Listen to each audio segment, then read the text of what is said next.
2 weeks ago, 3 sealed Japanese Kirby Game Boy games came up for auction. All graded, all population 1, and somehow I managed to win all 3. What is going on, everybody? It's your boy Adam, the Kirby Collector, and in today's video, we're going to be taking a look at what might just be the most important Kirby pickup I have ever made. All of these games were purchased on Heritage Auctions. To have 3 Pop 1 Kirby games pop up in the same auction was really nerve-wracking. I was surprised to even have won one of them. As you can see, they're all packaged super well, so let's go take a look at what's inside. And before we begin, when I say population 1, I don't just mean in the grade, I mean that these are the only sealed and graded examples of these games in the entire world across all the grading companies. Game Boy era Japanese Kirby games just don't pop up every day. So the fact that we were able to secure 3 games that only have 1 sealed copy known in existence is a real honor to have. These games usually get opened, crushed, or just people throw out the boxes throughout the years. So without further ado, let's take a look at the first game.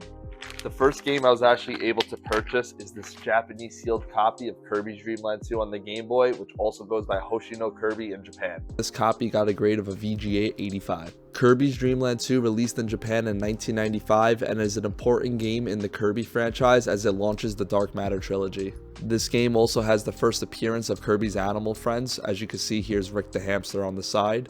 As we turn to the back on the top right, you'll see Cootie Owl, followed by Kind the Fish, who will be on the other side. If you haven't played this game already, I actually highly recommend you do. It is currently available on the Nintendo Game Boy, on Nintendo Switch and Switch 2 online, and it's just a fun game to play. The animal friends give the copy abilities a little bit of a twist, so it feels a little bit more fresh than Kirby's Adventure, giving you a little bit more incentive to try it out. Owning the Japanese copy of these games is special because these are the true first appearances and releases of these games. A little fun fact I want to add as a Waddle Dee fan is this is also the first time that a Waddle Dee has appeared on the box art of a Kirby game. And the next game we're going to take a look at is the sealed copy of Kirby's Pinball Land on the Nintendo Game Boy. And here's a better look at the game. Like the Dreamland 2, this game also received the grade of a VGA 85. Kirby's Pinball Land released in 1993 and is the first spin-off title in the Kirby franchise. As I mentioned before, these Japanese releases are the true first releases of these games, making it truly the only sealed copy of the first spin-off title in the Kirby series. Of all the games I show you today, this one is definitely my favorite. The box art is totally different from the American release, and the extra significance of being the first Kirby spin-off makes it even extra special for me to own. Along with this, the box art is just really gorgeous. The colors really pop up nice against the gray and is really just a nice eye piece to have in the collection. And last but not least, we are going to be taking a look at the sealed copy of Kirby's Block Ball. This game is another spin-off title on the Nintendo Game Boy.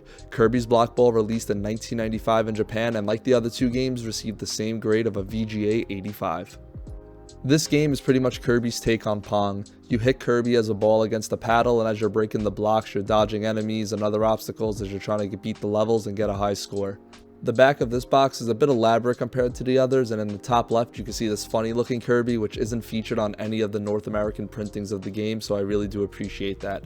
This game had a little bit of fight in it as I originally lost the auction, but then when I got the Pinball Land for cheaper than I thought I would, I sent the offer to a seller and he accepted, making it mine. And here we could take a quick look at its comparisons to my sealed titles of the North American releases. As I mentioned before, the Kirby's Pinball Land is the only one with a different cover, so that was definitely my favorite one that I picked up. The gray unison design of the 3 Japanese boxes is really nice as it creates a nice aesthetic. I'm really grateful that I own all of these, and I'm so happy to add these all into the collection. And here's the best part of adding them to the cabinet. I put the Kirby games in the corners. Since they're smaller, they don't really block much, and I think they're really nice to fill in the gaps on the side. Here you can see the other 2 titles on the top shelf, which is actually really nice with all these Game Boy games. And with that concludes today's video. I just wanted to thank you guys all so much for tuning in. As somebody who's just been a lifelong Kirby collector and enthusiast, this really was an honor to have the opportunity to own such historic pieces in the collection.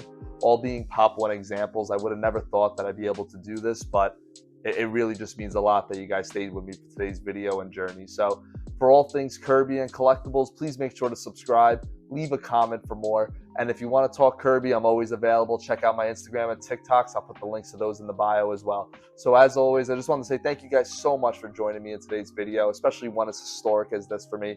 I really am grateful, and I can't stress that enough. So as always, I want to say thank you for taking your time to watch today's video, and I'll see you in the next one. Have a wonderful day.